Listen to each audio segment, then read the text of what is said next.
afternoon, ladies and gentlemen. I'm John. I'm David. And we're from Intelligent Concrete, and here today to talk to you about the handheld Penetrometer. No, we're not. Come on. Sorry. We don't have time for this today. Come on. We are here today to do a photo analysis. And I tell you something, this is one of my favorite things to do with David because I get to see the photos ahead of time and guess his reaction. And these aren't bad photos. I'm going to start out on what I think is the worst one. Okay. But it's going to get progressively worse.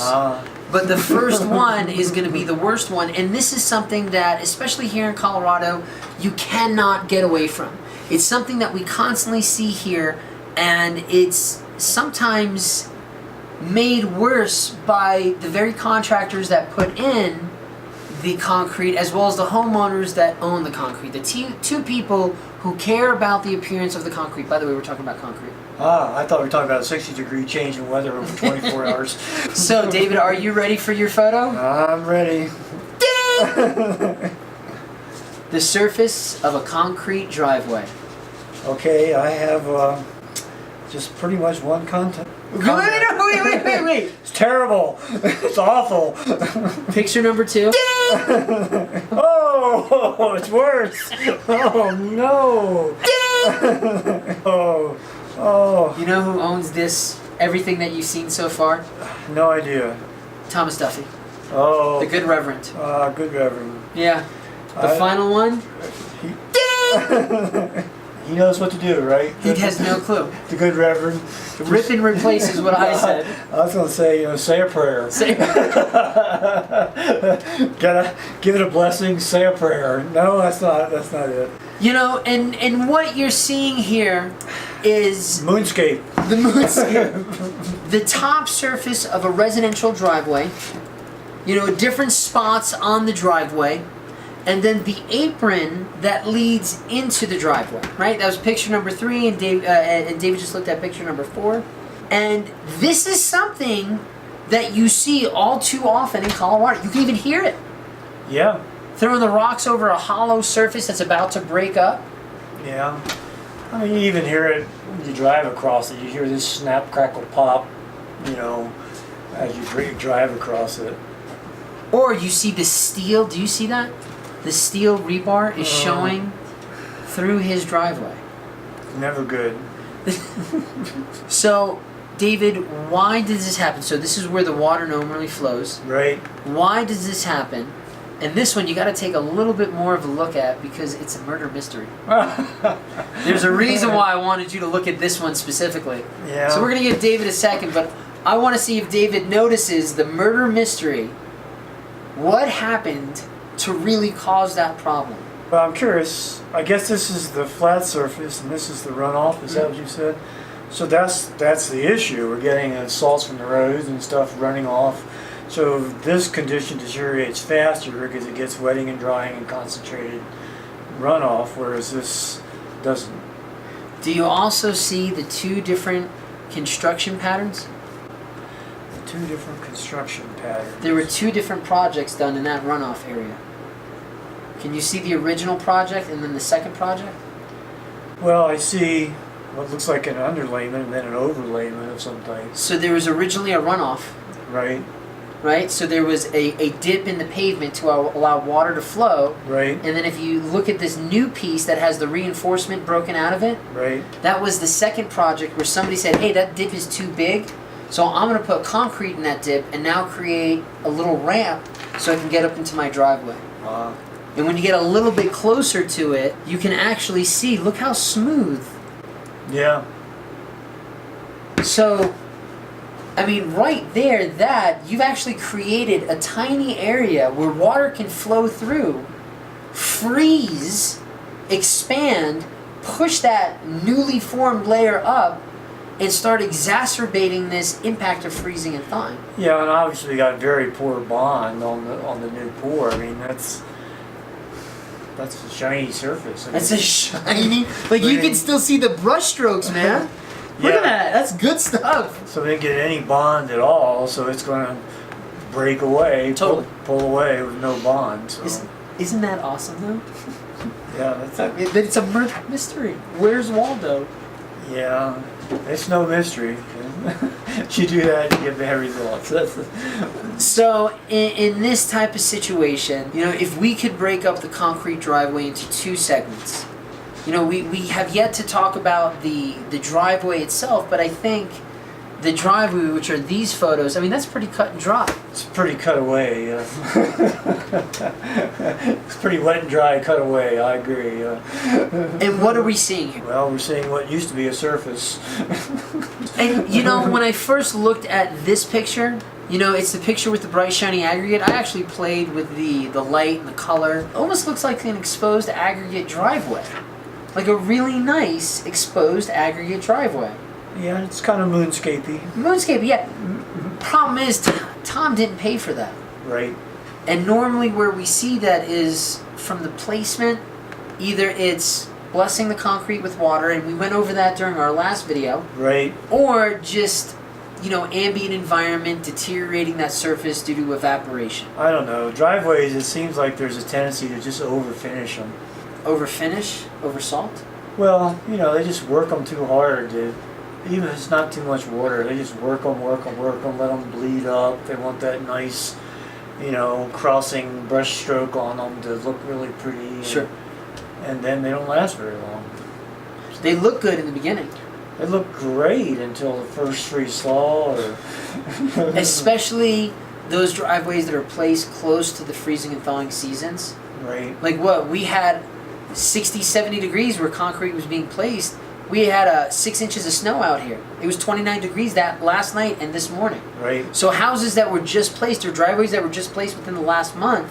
Yeah, they haven't reached their full strength yet, and they're very more susceptible to this weather. That was the exact word I was going, susceptible. Right. And it's just the unfortunate reality. Now, that being said, looking at this situation, knowing that we're talking to somebody who we care about, Right. what would your recommendation be? It's got to go. It's a lot of concrete! I don't see how you can do a good repair or anything like that. So, I was at ACI Right. a couple years back. It was in Minnesota. No, Kansas City. And Doug Hooten from Toronto was giving a presentation on freeze-thaw analysis tests and lab versus field and how they married up. And he was showing all these drives that have gone through this deterioration. And Chelik from the Virginia DOT, you know who I'm talking about? I know of Chelik. Chelik, you're an awesome person, and I mean this with the utmost respect when I do your accent or butcher it. Chelik said, "What's the problem?" Stood up in the middle of Doug's or Professor Hooten's presentation. This is Doug Hooten. "What's the problem? It's a concrete driveway, so your surface looks bad. It still works." And he's right. That's true. So, granted, Tom Duffy, the good reverend, has a very ugly driveway. This piece where we have the rebar sticking out like it can skewer somebody, that has to be ripped out and repaired. Right. Ripped out and replaced, whatever you want to call it. But I think the rest of the driveway, despite the fact that it's ugly, it's still functional. Yeah, true. Not everything in life needs to be pretty, David. Oh, I can't believe you said that. I'm glad we've got that on film. Oh, that might come back and bite you. Dr. Pretty. So in our lab, whenever we build something new, it is not done to me unless it is Pretty. That being said, when we're talking about a residential driveway, unless you have a true failure of your structural system, which means the slab breaking and settling, okay, so it's got a little aggregate surface issue. Yeah, I guess that's true. I mean, still usable. Still usable. Now, the resale value, Bad. people don't want ugly concrete. Gotta replace it. Now, does he have to replace the driveway, or can he grind the surface? Seal it up? I suppose that'd probably be a good thing to do now is at least try to seal it. Grind it up, plane it just to make it look yummy, right? Get that exposed aggregate look. Yeah. Densify it, you know, with a good colloidal silica-based densifier, maybe with a hydrogel in it. Right. Or if you don't have the money, use a sodium or potassium silicate. Right. And then seal the ever-living snot out of it. Yeah, so it'll shed any future water and won't freeze thaw. Don't salt it. Don't. clean your car off before you roll it onto the surface. That's a little crazy. Yeah, a little crazy. At least put some booties on the car. That's equally crazy. Yeah. I think we should tell Tom to do that just to see if he'll do it. Yeah. I don't think I'm willing to tell him that. I won't tell him that either. Yeah. He's too awesome. Yeah. All right, so what was the lesson learned today? Well, we need to be careful when we place concrete.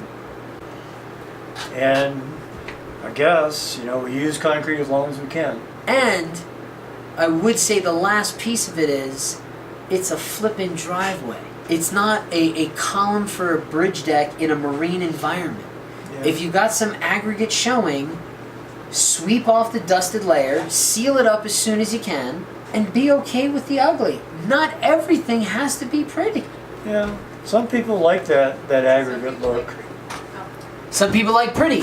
Hey, if it's in your budget, if it's in your value system, to make your driveway look that pretty, grind it first. That's what I'm going to recommend to them. Grind it, densify, seal it, and take that rusted reinforcement bar out of harm's way. Like, Right? why is that still there? It's been there for years. Yeah. Well, probably need to get rid of that. Probably need to get rid of that. Yeah. Anyway, thanks for joining us today. Hope you had an awesome time and learned something. Don't forget to like, subscribe. We do. We got Concrete 123 on blurb.com. Practitioner's Guide to Concrete. I mean, these are the dictionaries for all those concrete questions. I learned more out of this book than I did in my Mechanics of Materials class. Well, thanks for that. I appreciate that. David wrote this book too. And this is one of the best books with trusses that I've ever read. And I have read a lot of books. And I have them down there, and you don't see me jumping for them. But Truss Fun, we'll put the link for this below. Is that okay? Yeah, out of print. Get this while you can. There's only so many copies left. I think we only printed 2,000. I think. Yeah. I might be wrong on that. So, anyway, don't forget to like, subscribe, check out our books. David's got a new book coming out here in the next few weeks. Yeah, we do. We got the Epic Failures, which is kind of along this topic a little bit. A dictionary on epic failures of concrete. Yeah, we got Epic Failures and Ethics. Ah, What happened and why did it happen and what's your responsibility to not let it happen. and a dictionary, something that you can open to at any letter in the alphabet and learn something from, whether you're a junior engineer Yeah. or more senior in our industry. Right. So yeah, don't forget, like, subscribe. Thank you much for your time. Let us know your comments, your questions. Go Concrete! Beat asphalt.